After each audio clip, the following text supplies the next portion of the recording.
आप सबका स्वागत है एस्कॉर्ट्स के ट्रेनिंग और डेवलपमेंट ऑनलाइन चैनल में। और ये है क्रॉप प्रोडक्शन टेक्नोलॉजी सीरीज।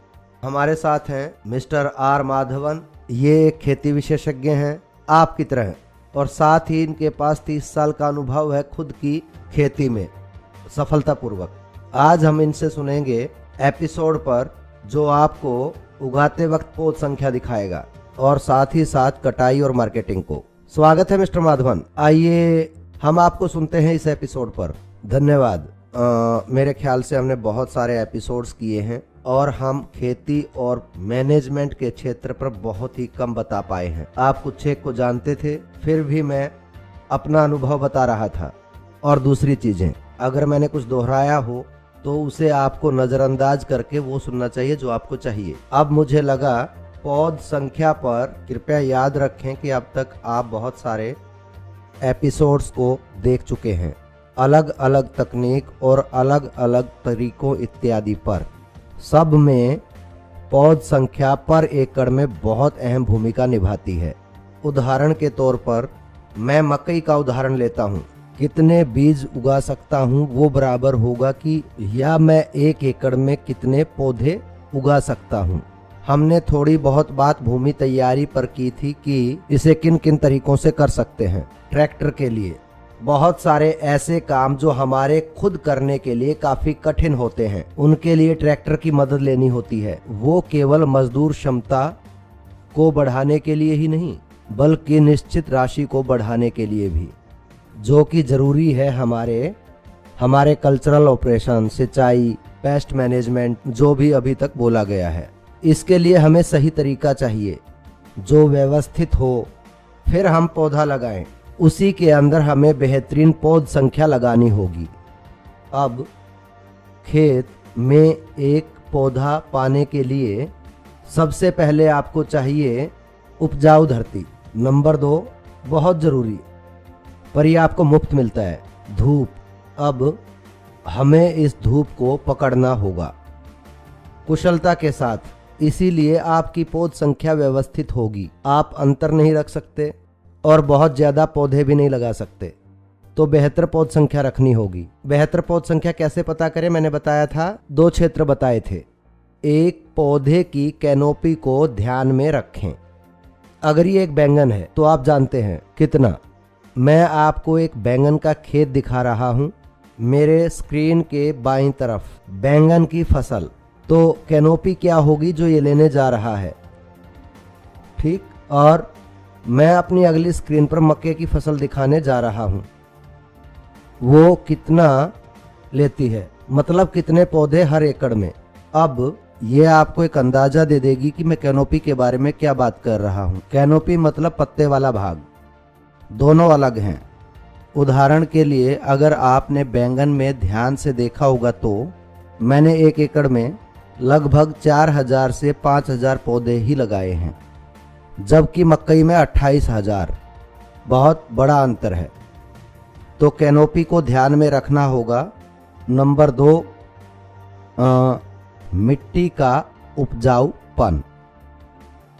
हम सब जानते हैं कि हम उपजाऊपन को मिट्टी परीक्षण से जांचते हैं, पूरा मिट्टी विश्लेषण, और इस पे हमने एक पूरे एपिसोड में बात की है, सोयल मैनेजमेंट और सोयल टेस्टिंग पर, है ना। तो एक बार आपको प्रजनन क्षमता का पता चल जाए फिर आप काम कर सकते हैं। अब एक आम तरीका जो मैं आपको बताना चाहूँगा, अगर आपका उपजाऊपन कम है, मान लीजिए कम है, क्योंकि ज़्यादातर भारतीय मिट्टी में कम ही होता है। मैंने भारत में बहुत से सैंपल लिए हैं, पूरे भारत से 50,000 से अधिक सैंपल, और एक भी ऐसा नहीं देखा जो ज़्यादा उपजाऊ हो इन 50,000 में से। तो ये तुलना में कम है, ठीक। कम पौध संख्या में मतलब कम उपजाऊपन, हमेशा कम पौधे उगाने की सलाह दी जाती है शुरुआत में, ताकि इसे आसानी से समझ सके। मान लीजिए मेरे घर में एक शादी है, हमने अपनी रसोई में 4000 लोगों के लिए खाना रखवाया है, पर मुझे केवल 1000 लोगों को ही बुलाना है। मैं 1000 लोगों का खाना बनवाकर 2000 को नहीं बुला सकता, क्योंकि इससे मुझे परेशानी होगी। ऐसे ही अगर धरती का उपजाऊपन केवल 100 पौधे उगा सकता है तो आप 2000 पौधे नहीं लगा सकते, ऐसा सही नहीं होगा। हर कोई एक दूसरे से झगड़ रहा होगा, कोई भी शांति से नहीं खा पाएगा, हर कोई इसके लिए लड़ेगा।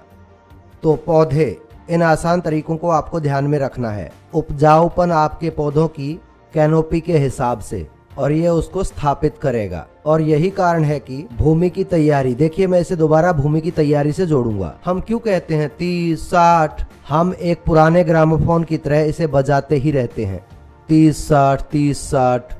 आप जानते हैं क्यों? ताकि हम आपकी मानवीय क्षमता को ज्यादा से ज्यादा बढ़ा सकें। कैसे? मशीन प्रयोग करके। पर मशीनों का अंधाधुंध प्रयोग भी आपकी मदद नहीं करेगा। मशीनों का अच्छे से प्रयोग कैसे करें कि आपकी ताकत कम लगे, ये आप पर निर्भर करता है कि आप उसको कैसे प्रयोग करें।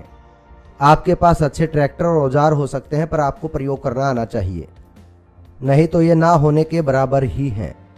आपके पास ट्रैक्टर और औजार हैं तो आपको उनका प्रयोग भी आना चाहिए अपनी ताकत को बढ़ाने के लिए और उत्पादकता को बढ़ाने के लिए। मतलब कि इसको ध्यान में रखें, उपजाऊपन, पौध संख्या और पौधे की कैनोपी, तो इन तीनों के इर्द गिर्द काम करना होगा फसल की बेहतरी के लिए। जैसा कि मैंने आपको उदाहरण दिया था और फोटो दिखाई थी मक्के और बैंगन की, दोनों फोटो दिखा चुका हूं। तो एक में बहुत कम पौध संख्या है क्योंकि बैंगन बहुत ज्यादा जगह ले सकता है, जबकि मकई एक खड़ी फसल है। इसका मतलब है आप एक क्षेत्र में ज्यादा पौधे उगा सकते हैं। अब आप जानते हैं और इसमें से चुन सकते हैं गेहूं, बाजरा, ज्वार इत्यादि कुछ भी, कोई भी दाल जो खड़ी उगाई जाती है और कौन सी ज्यादा क्षेत्र लेती है जमीन के साथ साथ। जैसे टमाटर, बैंगन, ये धरती पर फैलकर उगते हैं। मतलब आप पर एकड़ के हिसाब से पौध संख्या कम कर सकते हैं, तो हर पौधा आपको ज्यादा उत्पादकता देगा। ठीक, तो ये पौधे लगाने के बारे में था, वो भी पौधों को अच्छे तरीके से लगाने के बारे में। अगला जो मैं बताना चाहूंगा वो है मार्केटिंग। जो भी आप उगाने वाले हैं या उगाया है, आप इसको ऐसे ही नहीं बेच सकते हैं। फिर क्यों ज्यादातर किसान अपनी फसल की संकट बिक्री कर देते हैं? ऐसा क्यों है? क्योंकि हम मार्केटिंग का विश्लेषण नहीं करते, हम उसकी सप्लाई और डिमांड की तरफ देखते ही नहीं हैं। खेती में इसकी भी आप ऐसे ही कुछ भी उगाकर उसे मंडी में नहीं बेच सकते। व्यापारी आपके साथ धोखा करेंगे या आपकी फसलों का भाव कम कर देंगे। मजबूरी में आपको उसे कम पैसों में बेचना ही पड़ेगा। तो आपको मार्केटिंग का भी थोड़ा बहुत अध्ययन करना पड़ेगा।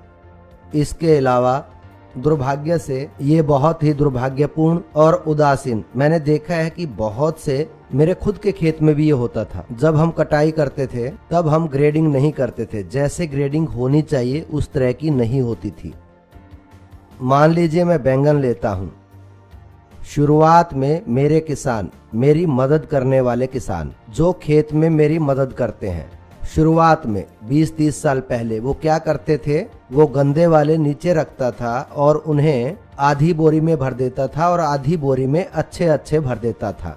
तो जब आप बोरी खोलते हैं तो आपको अच्छा दिखता है, पर जब व्यापारी इसे खोलेगा वो देखेगा इसमें से आधे तो खराब हैं। हमें ऐसा नहीं करना चाहिए। मैंने बताया, मतलब मैंने उस तरीके को बदल दिया। मैंने कई जगह देखा है कि ऐसे ही होता है, मिला देते हैं, ये अच्छा तरीका नहीं। तो जब भी आप अपने खेत में से उत्पाद को अच्छे से कटाई करके पूरा उगने के बाद, आप ये सब जानते हैं, उसको उसके स्थान पर लाने से पहले उसे अलग कर लें। जितना ज्यादा आप अलग करेंगे उतना अच्छा पारिश्रमिक आपको मिलेगा। आप जितना अनुशासित होंगे अपने अलगाव में, आपकी कीमत बढ़ती है। हमारे ऐसा करने के बाद शायद 2 दशक गुजर गए हैं, वो बाजार में मेरे उत्पाद का इंतजार करते हैं इससे पहले कि कीमत तय हो। देखिए, ये अनुशासन आपको लेके आना होगा। बहुत से उद्योग ऐसा करते हैं, पर हम खेती में ऐसा नहीं करते। ये बहुत ही दुर्भाग्यपूर्ण है। हमें ऐसा खेती में भी करना चाहिए जो आपको बहुत अच्छी कीमत दिलवाएगा। और आपका नाम, अगर इसे आप खेत के नाम से भेजेंगे तो वो देखेंगे, अरे ये तो उस खेत के नाम से आया है, तो वो इंतजार करेंगे। हम उनके दाम का इंतजार करेंगे, हम पहले उनसे खरीदेंगे, फिर बाकियों का खरीदने के लिए देखेंगे। इस तरह का अनुशासन आपको लाना होगा। अब मैं भी बैंगन उगाता था और मेरे पड़ोसी मेरे गांव में से हर रोज लगभग 14 से 18 टन बैंगन ले जाया जाता है अलग अलग किसानों से, मेरे समेत। अब व्यापारी ट्रक भेज रहे हैं और सभी खेतों से उठाते हैं इसे मंडी ले जाकर बेच दिया जाता है। अब क्या होता है, मेरा बैंगन 10 रुपये किलो लिया जाता है और पड़ोसियों का किलो पर केवल 3 रुपये। ऐसा क्यों है? देखिए, यहीं पर मार्केटिंग का पता चलता है। हर किसी को क्वालिटी चाहिए। अगर अच्छी क्वालिटी होगी तो आपको अच्छा पैसा मिलेगा और मार्केट की कोई चिंता नहीं रहेगी। और यदि क्वालिटी नहीं है तो उनके आगे पीछे दौड़ना होगा और वो सब करना पड़ेगा जो ज़्यादातर किसान करते हैं, जो बहुत बहुत दुखद है। हमें क्वालिटी पर ध्यान देना चाहिए ताकि हम अच्छे दाम की मांग कर सकें। एक जैसे बैंगन के लिए मुझे 10 और पड़ोसी को 3 मिलते हैं, केवल क्वालिटी की वजह से। मैं उन्हें अच्छे से अलग करता हूँ, सभी खराब को हटा देता हूँ। वो आपको एक संकेत देंगे। मैं इन्हें ज़्यादातर माप लेता हूँ कि 100 किलो में से कीड़ा लगा हुआ उत्पाद कितना था। मैं रिकॉर्ड रखता हूँ और उसे मैं कभी भी नहीं बढ़ने देता 3-4% से ज़्यादा, पर उन्हें अलग कर लेता हूँ। खराब वाले अलग कर दिए जाते हैं और अच्छे वाले अच्छी दुकान पर अच्छी दाम पर बेच दिए जाते हैं। मान लीजिए कोई ज़्यादा पक गया, कुछ मतलब हद से ज़्यादा ही पक गया हो, मैं उन्हें हटा देता हूँ। ये सब चीज़ें करता हूँ और इन्हें अनुशासन कहते हैं मार्केटिंग में। उसी वक्त बोरी का अच्छे से वजन कर लेना चाहिए। कुछ किसान कहते हैं कि हमारे पास कांटा नहीं है तोलने के लिए, और कुछ किसान कहते हैं कि हमारा कांटा खराब है, अच्छे से नहीं मापता। तो आप कहते हैं 40 किलो और व्यापारी मपवाएगा तो केवल 36 किलो निकलेगा। ऐसे में उसका आप पर विश्वास कम हो जाएगा। अब स्पष्ट है, अगर मैं कहूँगा 40 तो मैं बोरी के ऊपर लिखूंगा 40 किलो। अब ये 40 कितना होगा? 40 किलो 100 ग्राम निरंतर। इतने सालों में उसकी आदत हो जाती है। कई बार तो उसको मापता भी नहीं है, ये उसका मेरे ऊपर विश्वास है। ओह अच्छा, वहाँ से आया है, कोई नहीं, इसे ले लो, अरे बस ठीक है, वो 40 ही मिलेगा। इससे आप उसका काम आसान कर रहे हैं जिसके वो पैसे देगा। आप उसको कोई फ्री सर्विस नहीं दे रहे। अगर आप व्यापारी का काम आसान करेंगे वहीं से आपको पैसा मिलेगा। इसीलिए मुझे 10 रुपये मिलते हैं और आपको 3 रुपये। अंतर देखिए, मैं उसका काम आसान बनाता हूँ, खुद को मार कर नहीं। वो मेरे काम का हिस्सा है, क्योंकि मैं बैंगन उगाता हूँ, मतलब कि मैं उत्पादक हूँ। बिल्कुल एक ट्रैक्टर की तरह। जैसे आपको ट्रैक्टर खरीदना है, वो एकदम बिल्कुल साफ सुथरा मस्त होना चाहिए। जैसे ही आप चाबी लगाएं वो शुरू हो जाए, आपको एकदम परफेक्ट चाहिए। ऐसे ही बैंगन, इसे ग्राहक को संतुष्ट करना चाहिए। ग्राहक कौन है? औरत। अगर वो खुश नहीं है, देखिए व्यापारी उन्हें नहीं खाने वाला, तो आपको घरेलू औरतों को संतुष्ट करना होगा। वो खुश होनी चाहिए। मैंने शुरुआत में अपने अनुभव बताया था कि मैंने पत्ता गोभी के साथ क्या किया। गोभी की मार्केटिंग। मैं 4 किलो की पत्ता गोभी उगाता था। हर एक 3 किलो की होती थी और मुझे गर्व महसूस होता था कि 3 किलो की एक पत्ता गोभी मिली। पर मेरा दाम केवल 2 रुपये किलो होता था। तो मैंने सोचा ये क्या है, इसका लाभ क्या है। मैं दुकानदार के पास गया और दूर खड़ा हो गया ठीक जब वो उन्हें बेच रहा था। शाम के वक्त उस बाजार में बहुत भीड़ होती है, जहां पर घर की सारी औरतें बाजार आ जाती हैं, 100 के करीब औरतें। तो मैं खड़ा हुआ दुकान से 15-20 फीट दूर, देखा कि क्या हो रहा है। और उन्होंने 3 किलो वाली पत्ता गोभी उठाई और एक अजीब सी शक्ल बनाई है और उन्होंने एकदम से नीचे रख दिया। उनको चाहिए थी कुछ छोटी, आधा किलो, 600 ग्राम, 700 ग्राम। ये मैंने वहाँ खड़ा होकर मार्केटिंग तकनीक के बारे में सीखा। अगले साल अगली फसल में सारी पत्ता गोभी आधा किलो, 600 ग्राम, 700 ग्राम की ही उगाई। मुझे 12 रुपये किलो भाव मिला। आप देखिए, मैं ये अनुभव बता रहा हूँ। ऐसे मुझे मार्केटिंग के बारे में पता चला थोड़ा सा वहाँ खड़ा होकर के, ये देखने के लिए कि ग्राहक को चाहिए क्या। आखिरकार आपको उन्हें ही संतुष्ट करना होगा। जैसे ही मैंने 600 ग्राम का उगाया, ये 2 घंटे में बिक गया। हर किसी ने एक एक उठा लिया। तो मैंने सोचा कि ऐसा क्यों, तो सभी औरतें बहुत खुश थी पूरा एक फल लेने में, काटने के बजाय, और उन्हें काट कर अलग अलग टुकड़े करने में बहुत हिचकिचाहट महसूस कर रही थी। और 3-4 किलो उनके किसी भी काम का नहीं था। शायद ये किसी शादी में या किसी त्योहार में प्रयोग होता। घर में प्रयोग के लिए मतलब हर रोज घरेलू प्रयोग के लिए वो चाहती थी 600 ग्राम, आधा किलो उनके लिए सही साइज था। तो हम उगा सकते हैं एक किसान होने के नाते, लेकिन आपको पता हो कि क्या उगाना है, कि आप ग्राहक को संतुष्ट कर सकें। इससे आपकी मार्केटिंग आसान हो जाएगी। याद रखें, गुणवत्ता, साइज। और अगला आता है, मेरे अपने अमरूद के बाग हैं, अमरूद फल के बाग। अब मैंने उस पर थोड़ा सा काम किया कि ग्राहक को खुश कैसे करें अमरूद लेने के लिए। आप इसे कैसे करेंगे? रंगीन थैलों में डालकर नहीं।